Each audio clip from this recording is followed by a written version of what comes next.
El llano en llamas de Juan Rulfo. Este libro está dividido en 17 capítulos y es de Juan Rulfo.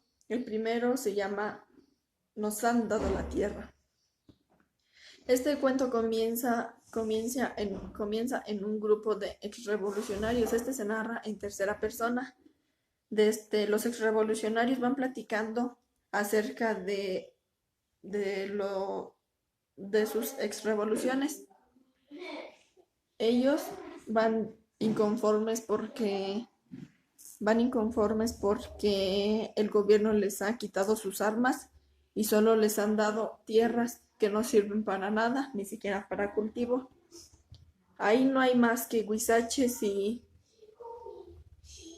lagartijas que con el sol, ya que está muy fuerte, se pues se van a refugiar en la sombra de las piedras, pero ni ellos pueden hacer eso. Ellos son Esteban, Melitón y Faustino, y el narrador, que no dice su nombre. Esteban llevaba una gallina abajo como de una gabardina, y entonces uno le pregunta qué lleva ahí, que de dónde se había transeado esa gallina. Él le dice que esa gallina era de él, que la traía desde su casa, pero como no había nadie en su casa, no quedaba nadie, pues él se la tenía que llevar porque pues ni modo de dejarla sola. Ya después de este rato que van caminando, ellos se acercan a un pueblo donde se escuchan los perros, los ladridos de los perros. Ellos van llegando a un río donde al parecer se cuenta que está muy bonito y bajan corriendo. Esteban, donde llevaba la gallina, la bajó y la gallina ya como, al parecer ya como muy exhausta de cansancio, como se podría decir que tullida, desde la baja caminando y va hacia el agua a tomar. Este cuento termina, bueno, no tiene final, termina en suspenso mientras no se sabe qué fue lo que pasó al final. El siguiente capítulo es La Cuesta de las Comadres. Este trata en Este es un cuento narrado en primera persona. Se trata de dos hermanos torricos que se dedicaban a robar en su pueblo. En ese pueblo solo vivían 60 personas. De esas cuales personas todas les temían a ellos porque robaban todo. Se creían como más o menos como los dueños de ahí. Todos temían con ellos, pero al final de cuentas ellos terminan muertos. Ya cuando los dos hermanos torricos, Odilon y Remigio, terminan asesinados. Bueno, eso se dice en su pueblo. Este pueblo se hizo en unas tierras que después de la revolución el gobierno repartió esas tierras, pero los cuales las personas vivían con un miedo con estas personas, ya que pues les robaban todo, no podían tener nada porque pues todos les robaban. El primero de los hermanos muere en Zapotlán, en donde termina escupiéndole mezcal en la cara a uno de los alcaraces, lo cual se le echaron encima con cuchillo en mano.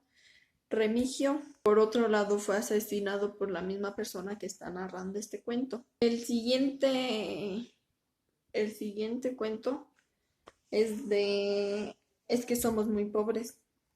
Esta historia está narrada en primera persona y no se indica el nombre de quien nos está narrando los hechos. Este cuenta tras el fallecimiento de su tía Jacinta. También trata de su hermana Tacha, donde ella tenía una vaca donde su papá se la había regalado para que tuviera un capitalito. Esa vaca se la llevó un día que hubo mucha tormenta, se la llevó el río a la vaca. Ella se metió, pues ya no pudo salir. Su papá se la regaló a su hija ya que para que tuviera ese capitalito porque todas las mujeres de su pueblo, ya que eran muy pobres, tenían que andar de lujuriosas, se podría decir de muy rebeldes para no poner otra palabra que no se puede poner. Esta vaca su papá se la regaló a Tacha cuando cumplió 12 años porque él no quería que fuera así como sus hermanas, que tras de todo lo que hacían, las tuvo que correr porque una vez las encontró con dos hombres desnudas y cada uno sobre ellas.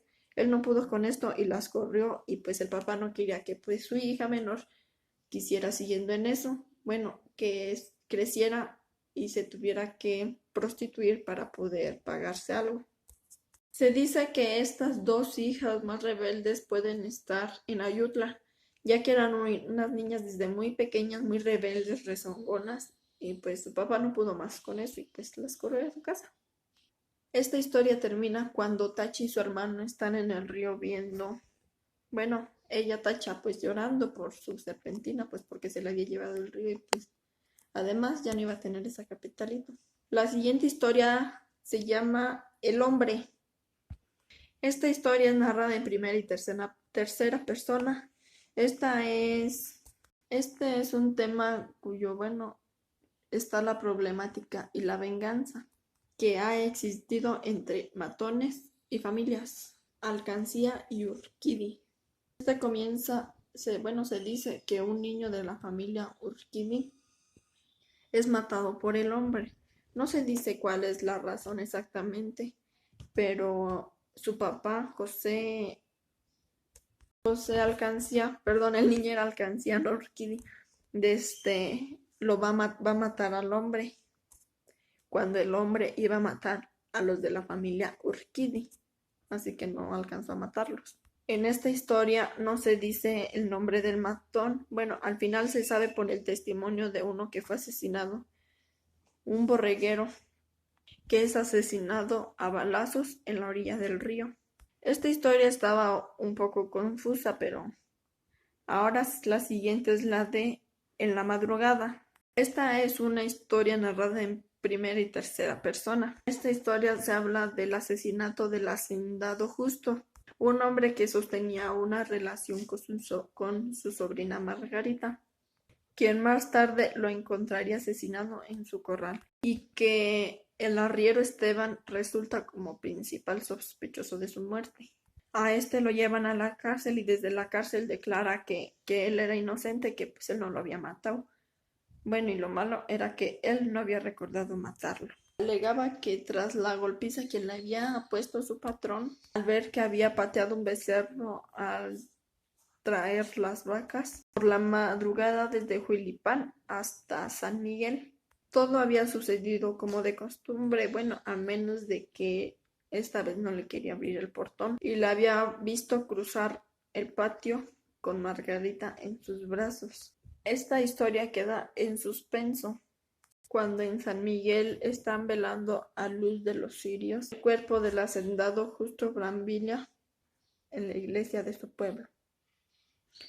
Sigue la otra historia llamada Talpa. Esta es una historia narrada en primera persona. Es contada por el hermano Tanilo Santo. En ella nos habla del arrepentimiento que siente él y su cuñada Natalia al haber llevado a su esposo a Talpa a cumplir se puede decir que manda que él había prometido con la Virgen de allá, que era muy milagrosa, con la intención de que muriera más pronto y así poder ellos quedar juntos.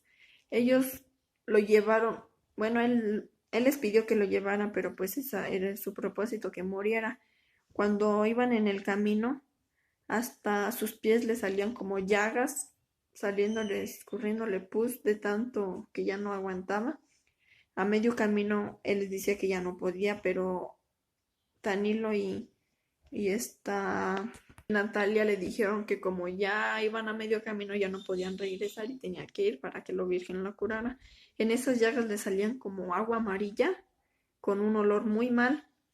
Hagan de cuenta que este señor se iba pudriendo a medio camino, pero al llegar allá, él hincado de rodillas llegando a la iglesia, suplicaba su dolor con la Virgen, terminando muriendo enfrente de ella. Ellos dos al final terminaron como pues arrepintiéndose de haber hecho eso, solo para quedar juntos, donde Natalia era como amarrada a él, solo porque estaba enfermo. Después de que él murió, ellos dos se regresaron a su pueblo. Ella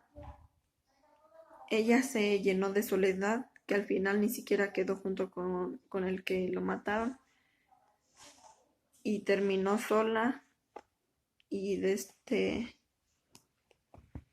la historia concluye en que entierran a su esposo en Talpa y pues ya se regresan para acá, pero pues lo de ellos termina como les había dicho porque pues tanto dolor no pudo con ello hasta morir de su soledad. El siguiente cuento se llama Macario.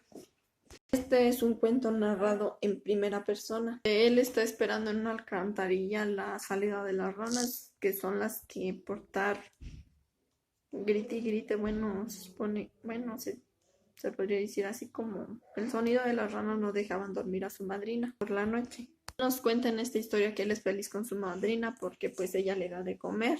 En esa casa también vive Felipa. Felipa era la que le hacía de comer a la madrina y pues a él.